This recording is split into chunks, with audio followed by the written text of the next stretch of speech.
8 নম্বর প্রশ্ন, আমার একটা প্রশ্ন, একজন ব্যক্তি সময় অসময় গান গেয়ে ফেসবুকে আপলোড করে, আল্লাহ হেদায়েত করে, আপলোড করে পোস্ট করে, কিন্তু সালাতের কথা বলে সময় নেই, আউযুবিল্লাহ, হ্যাঁ, কাজের সময় পায় না। যেই ব্যক্তি সালাত পড়েন না সে তো মুসলিমই নয়। এখন এই ধরনের ব্যক্তিদের কি শাস্তি হবে, আর শাস্তিটা কোন ধরনের হবে, এদেরকে কিভাবে দিনের দাওয়াত দিয়ে যেতে পারে, একটু বুঝিয়ে বললে উপকৃত হতাম, জাযাকাল্লাহু খাইরান। প্রথম কথা, দুটো অপরাধ এখানে উল্লেখ করেছেন।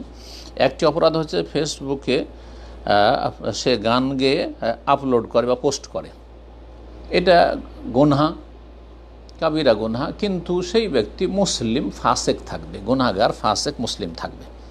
এসব গান বাজনার কাজ হচ্ছে হারাম কাজ, অসৎ লোকদের কাজ, পাপী ফাসেকদের কাজ। এবং যারা গুমরা পথভ্রষ্ট, মিনান নাসি মান ইয়াশতারি লাহওয়াল হাদিস লিইউদিল্লা আন সাবিলিল্লাহ বিগাইরি ইলম, লাহওয়াল হাদিস বলা হয়েছে গান বাজনাকে, এর তাফসীর সূরা লুকমানে।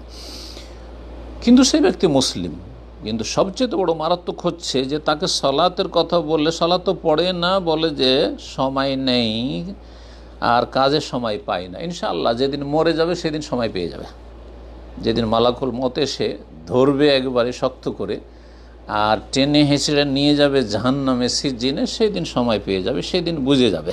জি, আল্লাহ হেদায়েত দান করুক। এখন এই ধরনের ব্যক্তির কি শাস্তি? এই যে সালাত পড়ে না, 5 ওয়াক্ত সালাত যে 17 রাকাত আল্লাহ ফরজ করেছেন, যদি না পড়ে সেই ব্যক্তি মুসলিম না, সে কাফের, বড় কাফের, বেনামাজি, বড় কাফের, ভালো করে শুনে রাখেন।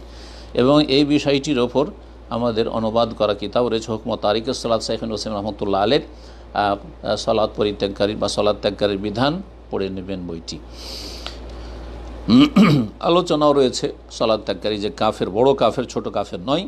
যদিও বিষয়টিতে পরের লোকেরা ইখতলাফ করেছে, কিন্তু সাহাবায়ে কেরামদের মাঝে কোনো দ্বিমত ইখতলাফ ছিল না। তাদের ইজমা ছিল যে মুসলিম চোর হতে পারে, ডাকাত হতে পারে, জেনাকারী হতে পারে, খুনিও হতে পারে, কিন্তু বেনামাজি হতে পারে না।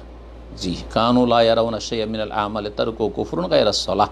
জি, সুতরাং বেনামাজি বড় কাফের। আর বড় কাফের শাস্তি চিরস্থায়ী জাহান্নামী হবে, চিরস্থায়ী জাহান্নামী। ওমাহুম বিখারিজ, কাফের কোনোদিন জাহান্নাম থেকে বেরোবে না। কবরে চিরকাল আযাব হবে, কখনো আযাব হালকা হবে না। ফালা ইউখাফ আনহুমুল আযাব ওয়ালা হুম ইউনজারুন, না আযাব তাদের হালকা করা হবে, না তাদেরকে ছাড় দেওয়া হবে।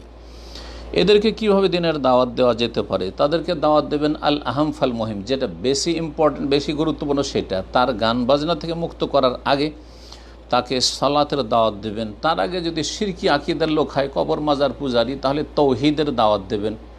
আর আখেরাত সম্পর্কে চিন্তাশীল করার জন্য আখেরাতের ঈমানের বিষয়গুলি তার সাথে আলোচনা করবেন, যাতে করে আখেরাত মুখী হইলে এবং আখেরাতের ভয় ভীতি অন্তরে আসলে, আখেরাতের প্রতি বিশ্বাসী হলে সে অবশ্যই 5 ওয়াক্ত নামাজি হওয়ার মাধ্যমে জাহান্নাম থেকে বাঁচার চেষ্টা করবে। আল্লাহ রাব্বুল আলামিন এইরকম যে কোনো মুসলিম ভাই বোন যারা গুমরাহ হয়ে